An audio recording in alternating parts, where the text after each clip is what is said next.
ઘણા બધા વિદ્યાર્થીઓનું રિઝલ્ટ બહુ ઓછું આવ્યું છે. હવે રિઝલ્ટ ઓછું આવવાના ઘણા બધા કારણો છે. બરાબર, 2-3 દિવસથી ઘણા બધા પેરેન્ટ્સ સાથે હું વાત કરી રહ્યો છું, ઘણા બધા સ્ટુડન્ટ સાથે હું વાત કરી રહ્યો છું. અમુક વાતો મારે આજે તમને શેર કરવી છે. એઝ અ મોટિવેશનલ થિંગ તરીકે કહું કે એઝ અ તમારા બિગ બ્રધર તરીકે કહું, પેરેન્ટ્સને પણ કહેવા માંગીશ, સ્ટુડન્ટ્સને પણ કહેવા માંગીશ. તો આ વિડીયો એન્ડ સુધી જોજો. રિઝલ્ટ પરની જ મારા દિલની વાતો છે, જે 2-3 દિવસથી જેટલા પણ પેરેન્ટ્સ, બહુ બધા મેં કોલ રિસીવ કર્યા છે ને મને બહુ ખુશી થાય કે આ રિઝલ્ટના કોલ હું રિસીવ કરું. સારા માર્ક હોય તો થેન્ક યુના ફોન આવે, ખરાબ માર્ક હોય તો રડતા ફોન બી આવે, એમને બી સમજાવવામાં આવે અને એમાંથી કંઈક રસ્તો કાઢવામાં આવે.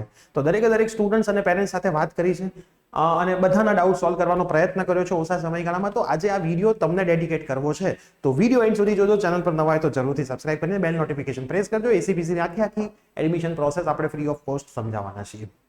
હવે હું 2-3 દિવસથી અમુક પેરેન્ટ્સને ઓફલાઈન મળું છું, ત્યારે એમનું કેવું એવું છે કે સર આનું રિઝલ્ટ ઓછું આવવાનું કારણ 11મામાં તો બહુ સારું રિઝલ્ટ હતું, 10મામાં તો એનથી સારું હતું, પણ સર 12મામાં મોબાઈલના લીધે રિઝલ્ટ બગડ્યું.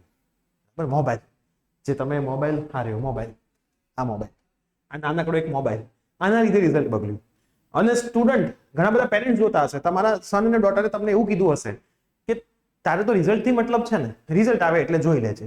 અને અત્યારે એ જ પેરેન્ટ્સ એમના સન ડોટરને કહે છે લે જોઈ લીધું, તે શું બતાવ્યું, રિઝલ્ટ ઓછું આવ્યું. ત્યારે જો ઘણા બધા પેરેન્ટ્સ આ સાંભળી રહ્યા છે ત્યારે તમને પણ આવું વાક્ય તમારા સન અને ડોટરે કીધું હશે, રિઝલ્ટ આવે ત્યારે વાત, અત્યારે મને જેમ કરું છું એમ કરવા દો, મને મોબાઈલ આપી દો, મોબાઈલ ના આપો તો બાથરૂમમાં મોબાઈલ લઈ જવાના, જોડે મોબાઈલ રાખીને સુવાનું, મોબાઈલ હાથમાંથી છૂટે નહીં, ગેમ રમવાનું, જમતી વખતે મોબાઈલ, મારે પીડીએફ મોબાઈલમાં આવે છે, વિડીયો મોબાઈલમાં આવે છે, હોમવર્ક મોબાઈલમાં આવે છે. આવું સ્ટુડન્ટ્સે જ કીધું છે. હવે ઘણી વખત આ બધા કેસમાં હું પેરેન્ટ્સને, સ્ટુડન્ટ્સને ઓછો ગુનેગાર માનું છું. મોબાઈલ આપ્યો કોણે? મોબાઈલ આપ્યો કોણે? તમે જ મોબાઈલ એને લઈને આપ્યો છે. એને જ્યારે પહેલી વખત મોબાઈલની જીદ કરી હોય ત્યારે તમે એને મોબાઈલ ના આપ્યો હોત, કદાચ એને એના હોમવર્ક માટે, પીડીએફ માટે, કોઈ પણ વસ્તુ માટે મોબાઈલ આપ્યો, તમે એને એમ કીધું હોત કે રોજ સાંજે 1 કલાક હું તને મારો મોબાઈલ આપીશ.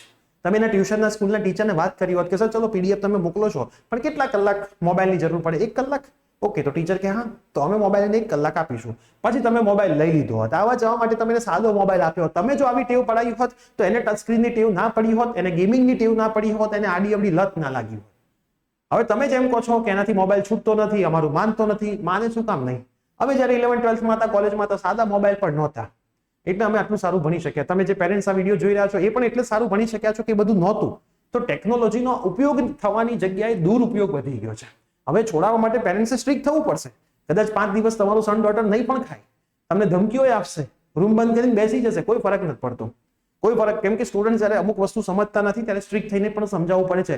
મેં એવું સાંભળ્યું છે કે પ્રેમથી સમજાવવું જોઈએ, પણ હજી આજના જમાનામાં પ્રેમથી સ્ટુડન્ટ સમજતા નથી, એ ઇમોશનલી બ્લેકમેલ વધારે કરતા થઈ જાય છે. એટલે હજી પણ ફૂટપટ્ટી વાળી પ્રથા ચાલુ હોવી જ જોઈએ.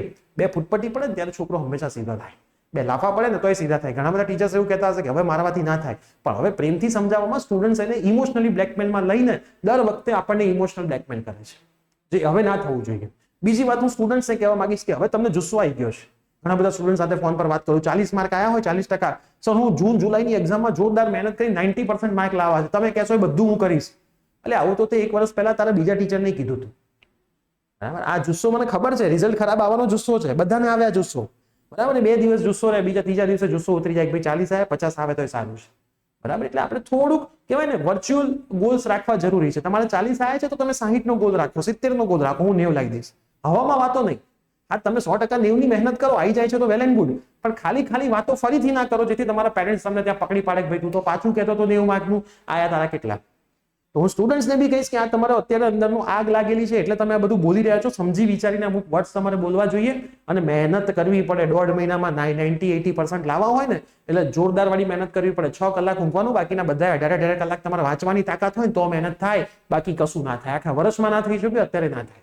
તમારે જો મોબાઈલ છોડવાની હોય તાકાત તો તમારું રિઝલ્ટ આવે. મોબાઈલ ના છોડી શકતા હોય, અત્યારે તમે 3 વર્ષ મહેનત ના કરી શકતા હોય, 4 વર્ષ મહેનત નહીં કરી શકો, 5 વર્ષ મહેનત નહીં કરી શકો, તો આવનારા 50 વર્ષ મહેનત કરવાના છે. અત્યારે 5 વર્ષ મહેનત કરી લીધી તો આવનારા 50 વર્ષ સારી જિંદગી જીવી શકશો. તમને અત્યારે બધું દેખાતું નથી, ફ્રેન્ડ્સ છે, જલસા છે, આ બધું તમે જોઈ રહ્યા છો, તમને એમાં મજા આવી રહી છે, પણ ભવિષ્ય તમને નથી જોઈ શકાતું. તમને એવું જ છે કે હું આ કરી લઈશ, પેલું કરી લઈશ, કશું થતું નથી. કોમ્પિટિશન ડેન્જર થઈ ગઈ છે. તમને ખબર પડી કે તમારા પર્સન્ટેજ કરતા પીઆર ઘટી ગયા. બરાબર, પર્સન્ટેજ કરતા પીઆર ઘટી ગયા. કોમ્પિટિશન જો તમારા મેસેજ આવવા લાગ્યા, સર આવું કેમ? કેમ કે મેરિટ ઊંચું ગયું છે, બધાને રિઝલ્ટ વધારે આપ્યું છે, બધાને રિઝલ્ટ વધારે આપ્યું છે. તો હજી તમે નહીં સમજો તો આવી નવી પરિસ્થિતિ જૂન જુલાઈની બેચમાં પણ થવાની છે અને પછી તમારું રિઝલ્ટ ડાઉન આવશે. ગમે તેવી કોલેજ લેવાની, ગમે તેવી જિંદગી જીવવાની, 10-12 હજારની નોકરી કરવાની, આખી જિંદગી બસ સવારે જાઓ ને સાંજે પાછા આવો, એમાં જિંદગી પૂરી થઈ જશે. તો સમજવું હશે તો સમજી પણ શકશો. મેં એવા વિદ્યાર્થીઓ જોયા છે 40% થી 80% પહોંચ્યા હોય 1.5 મહિનાની અંદર, બરાબર. પણ એ બધું તમારા હાથમાં છે. ઘણા પેરેન્ટ્સ એમ કહેતા હોય કે સાહેબ તમે ગેરંટી આપો છો 80%ની, ડોક્ટર દવાની ગેરંટી આપે, એ દવા ટાઈમે લેવાની જવાબદારી જે પેશન્ટ્સ હોય એમની હોય, બરાબર. પછી તમે દવા ટાઈમે ના લો, ડાયટ ફોલો ના કરો, જેમ ડોક્ટરે કીધું એ ફોલો ના કરો તો કોઈ રિઝલ્ટ ના આવે. એમ ટીચરનું કહેવાનું જો ફોલો થાય તો રિઝલ્ટ 100% આવે. એક હાથે ક્યારે તાળી ના વાગે. ટીચર ગમે તેટલું કરીને છૂટો ઊંધો પડી જાય, સ્ટુડન્ટને વાંચવું ના હોય તો રિઝલ્ટ કોઈ દિવસ ના આવે, બરાબર. તો મહેનત તમારે કરવાની છે. તમને એક વખત ઠોકર વાગી છે તો હવે સંભળી જવાનું છે. ઇમ્પ્રુવમેન્ટ એક્ઝામમાં મહેનત કરવાની છે. અને જો તમારે અમારી સાથે ઇમ્પ્રુવમેન્ટ એક્ઝામમાં અમારી બેચમાં ઓનલાઈન ઓફલાઈન જોડાવવું હોય તો ડિસ્ક્રિપ્શનમાં અમારો કોન્ટેક્ટ નંબર આપેલો છે. પેડ બેચની ઇન્ફોર્મેશન લઈને તમે અમારી સાથે જોડાઈ શકો છો. પણ મહેનત કરવી હોય તો જ કોલ કરજો. બાકી હવામાં વાતો કરવાની અમને નથી મજા આવતી. તમને ગમતું હોય તો એવું અમને નથી ગમતું. અમે મહેનત કરવામાં અને કરાવડાવવામાં માનીએ છીએ, રિઝલ્ટ ઇમ્પ્રુવ કરવામાં માનીએ છીએ, હવામાં વાતો કરવામાં માનવાનું. તો દરેક પેરેન્ટ્સને રિક્વેસ્ટ છે મોબાઈલ લઈ લો, જરૂર પૂરતી જ સુવિધાઓ આપો. દરેક સ્ટુડન્ટને રિક્વેસ્ટ છે કે તમારા પેરેન્ટ્સ આટલા બધા રૂપિયા ખર્ચ્યા છે, તમે જો એમને સારું વળતર નથી આપ્યું તો હવે તમારે સમજવાની જરૂર છે કે ક્યાં સુધી તમે લોકોને ખાલી જગ્યા બનાવતા રહેશો, ક્યાં સુધી તમે તમારા દિલને ઓલ ઇઝ વેલ કરીને મનાવતા રહેશો. એક સમય તો બેટા ફુગ્ગો ફૂટવાનો છે, બરાબર. તમે બહુ બચી નહીં શકો. એક જૂઠ બોલવા માટે કેટલા બધા જૂઠ બોલવા પડશે તમને ખબર છે. ક્યારેક તો તમે પકડાઈ જશો. તો સ્ટુડન્ટ્સ, તમારા પેરેન્ટ્સ આટલું બધું તમારા માટે કરી રહ્યા છે, હજી પણ એ તમારા જૂન જુલાઈના પૈસા ખર્ચશે, બધું જ કરશે, પણ મહેનત તમે નહીં કરો તો રિઝલ્ટ ક્યારે આવશે નહીં. તો આટલી વસ્તુનું તમારે ખાસ ધ્યાન રાખવાનું છે. આ 2-3 દિવસની મારી વાત છે. સ્ટુડન્ટ્સ અને પેરેન્ટ્સ ખાસ સમજો. આગળનું ભવિષ્ય નહીંતર બહુ અંધકારમય બનશે, કોઈને ખબર નહીં હોય. વિડીયો તમારા જેટલા પણ મિત્રો હોય એ બધાને જરૂરથી શેર કરજો. મળીશું આવી જ કોઈ નવી વાત સાથે. Till then by, take care.